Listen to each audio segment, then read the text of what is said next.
Assalamualaikum warahmatullahi wabarakatuh. Salam sepak bola. Teman-teman netizen dan warganet semuanya yang saya hormati, welcome back to channel Progressive Football.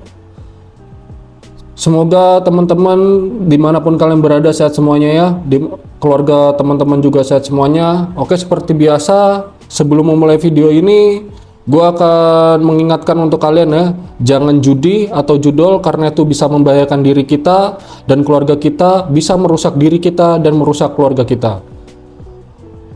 Di video kali ini, gue akan membahas yang seperti kalian tahu bahwa pelatih timnas kita, Patrick Kluivert, dan 3 asistennya yaitu Alex Pastoor, Dani Lanzat, dan Gerald Van den Berg yaitu sudah tiba di Indonesia. Dan yang tiba pertama di Indonesia itu adalah Alex Pastoor dan disusul Patrick Kluivert malamnya itu dengan 2 asistennya yaitu Dani Lanzat dan Gerald Van den Berg. Jadi sudah komplit ya.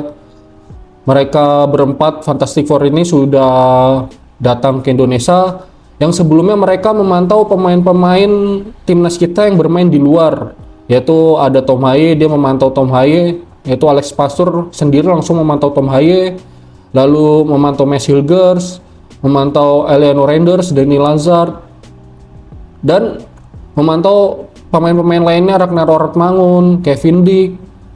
Ini langsung memantau. Jadi mereka itu kembali ke Belanda itu untuk memantau pemain-pemain kita yang bermain di luar. Dan pada akhirnya yang terakhir itu mereka ditutup dengan pertemuan ya. Kemarin pada video saya sebelumnya itu ada pertemuan dengan Pak Erick Thohir yang berkunjung ke KNVB, yang melakukan kerjasama dengan KNVB, dan malamnya itu mereka bertemu dengan para pelatihnya gitu. Mengadakan rapat menentukan siapa-siapa aja pemainnya, bagaimana keadaannya, apakah sudah cukup atau ada pemain keturunan lagi yang bisa diproses naturalisasinya.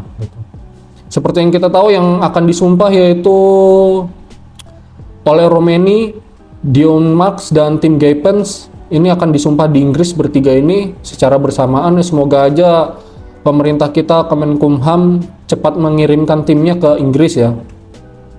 Nah, ini sangat penting karena Ole Romeni ini salah satu striker yang tajam di Eredivisie, walaupun dia sekarang bermain di Liga Championship Premier League 2. Ini tidak diragukan lagi ketajaman, dan kemarin Ole Romeni itu bermain pada masuk di menit 80-an dan hampir mencetak gol. Nah, ini sangat menarik. Dia diberi kesempatan di menit-menit akhir, namun dia berhasil mencetak gol, namun sayang tendangannya terkena tiang dan gagal mencetak gol. Nah, tim kepelatihan ini setelah berkeliling-keliling di Eropa, setelah melihat-lihat pemain kita yang bermain di Eropa, karena kemarin butuh waktunya melihat pemain kita di Eropa itu tidak bisa seminggu itu langsung dilihat berbarengan. Jadi butuh waktu, minggu ini ada pertandingan siapa, mereka melihat pemain ini. Contoh sepertinya melihat Eleanor Renders dulu atau melihat Tom Haye dulu. Mereka itu melihat satu-satu dulu karena pada saat ini pertandingannya tuh berbarengan, jadi nggak bisa langsung melihat barengan pada satu minggu ini. Terus mereka melihat ke tempat lainnya, ke Belgia, melihat Sandy Walsh, melihat Ortmangun bagaimana permainannya, seperti itu. Nah, setelah itu mereka yang seperti saya bilang tadi, setelah melakukan pertemuan dengan Pak Erick Thohir, terus mereka sekarang sudah berada di Indonesia. Nah, giliran pemain timnas kita yang bermain di liga lokal, Liga BRI Liga 1 ini, yang dipantau oleh Fantastic Four ini, oleh Patrick Kluivert dan 3 asistennya. Yang mana di sini ada back kita, yaitu back yang sangat bagus ya, yaitu ada Rizky Ridho, back kita, ada Muhammad Ferrari, terus ada pemain tengah kita, ada Ricky Kambuaya, lalu ada Egy Melgiansa, ada Egy Maulana Fikri, sorry, itu Egy Melgiansa pemain senior yang dulu ya, ketuker. Nah, sama siapa melihat Ramadan Sananta. Ini sangat menarik karena di pekan ini ada pertandingan Dewa United, ada Persib. Nah, ini ada tersisa bulan Februari ya. Jadi karena jarak Indonesia itu sangat luas dari satu pertandingan ke pertandingan lainnya, membutuhkan waktu yang lama, dan Patrick Kluivert dan timnya ini belum terbiasa melakukan perjalanan jauh seperti itu. Makanya minggu ini dia memastikan melihat siapa dulu. Sepertinya ada pertandingan Persija, dia nonton Persija dulu bersamaan, dipantau bagaimana permainan Rizky Ridho, Ferrari di situ. Terus ada Abimanyu, apakah bisa masuk lagi ke timnas, bagaimana. Terus minggu depannya bisa melihat Egy Maulana Fikri, terus bisa minggu depannya lagi melihat pertandingan Persib, lalu melihat Persis Solo ada Ramadan Sananta. Jadi gitu, tinggal tersisa bulan Februari yang kosong sama awal Maret ini, untuk nantinya mereka akan berkumpul di Australia. Karena kalau pemain luar, pemain yang bermain di luar, contohnya bermain di Belanda, di Amerika, di Inggris, di Belgia, di Denmark, itu kembali ke Indonesia dulu, berkumpul di Indonesia dulu, karena itu akan memakan waktu yang lama. Karena mereka itu setelah pertandingan, mereka langsung berangkat. Ini waktunya sangat mepet sekali untuk pertandingan melawan Australia dari pertandingan mereka bermain di klub. Mereka membutuhkan waktu. Kalau mereka berkumpul di Jakarta dulu, semuanya berkumpul di Jakarta, itu akan menghabiskan waktu yang lebih lama lagi. Karena kalau langsung ke Australia, dia bisa istirahat di perjalanan, lalu sampai Australia, jelang 3 hari mereka akan bermain. Jadi ada ketemu ini langsung 3 hari ini, antara pelatih dan pemain semua komplit, termasuk oleh Roma ini kalau sudah selesai prosesnya. Dan lebih bagusnya lagi, Jero sudah bisa bergabung. Ini karena Jero masih ada berkas yang belum komplit, dan sekarang itu mereka berkasnya masih di DPR dulu, belum masuk ke Kemenpora.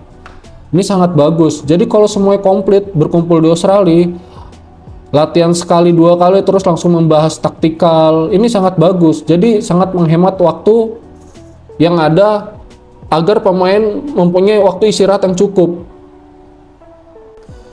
Nah, semoga dengan sisa waktu yang ada, Patrick Kluivert dan 3 asistennya ini bisa melihat pemain-pemain timnas Indonesia yang bermain di liga lokal. Bahkan di luar pemain timnas ini, kalau misalkan ada yang berpotensi untuk masuk ke timnas, ada pemain yang bagus, bisa bermain ke timnas, atau ada yang pernah bermain di timnas terus bisa masuk lagi ke timnas di zamannya Patrick Kluivert ini akan sangat bagus, membuat persaingan di timnas Indonesia ini semakin ketat ya. Jadi Patrick Kluivert ini pasti sudah mempunyai data-data siapa-siapa saja pemain yang bermain di timnas Indonesia pada zamannya atau pada eranya Sintayong.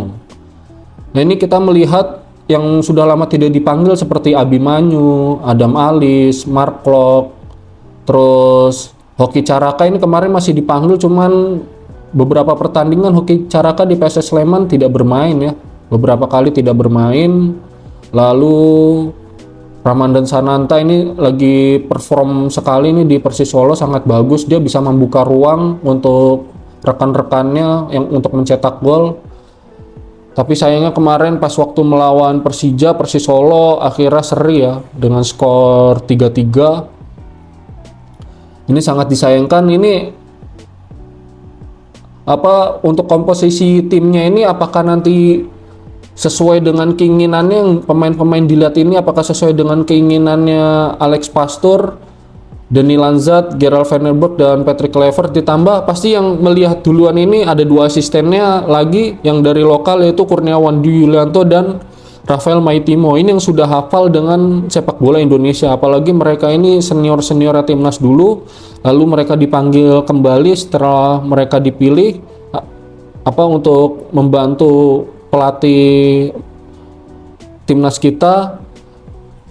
Ini sangat bagus, dan terutama berarti sudah komplit lah, ada 4+2 pelatih lokal, terus ada pelatih fisik, ada tim analis, terus ada dokternya juga, sudah lengkap.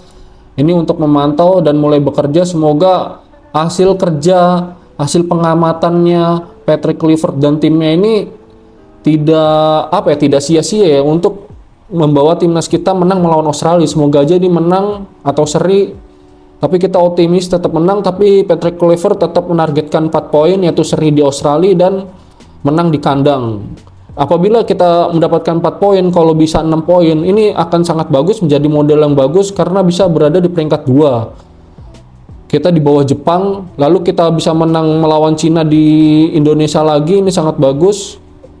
Jadi ini sudah tidak ada beban yang begitu berat, dan kalau bisa, walaupun Jepang itu sangat mustahil untuk dikalahkan pada saat nanti kita away melawan Jepang, ini kalau bisa dengan pemain yang ada ini, kita harus, ini kalau bisa ya, kita harus bermain seri lah minimal, jangan kalah telak seperti kemarin bermain di kandang 4-0. Semoga chemistry-nya sudah semakin solid, sering berkumpulnya para pemain ini semakin solid dengan formasi yang solid, yang bagus, tim analisis yang bagus, melihat hasil pertandingan-pertandingan sebelumnya, dan semoga mendapatkan hasil yang terbagus buat pelatih dan timnas kita.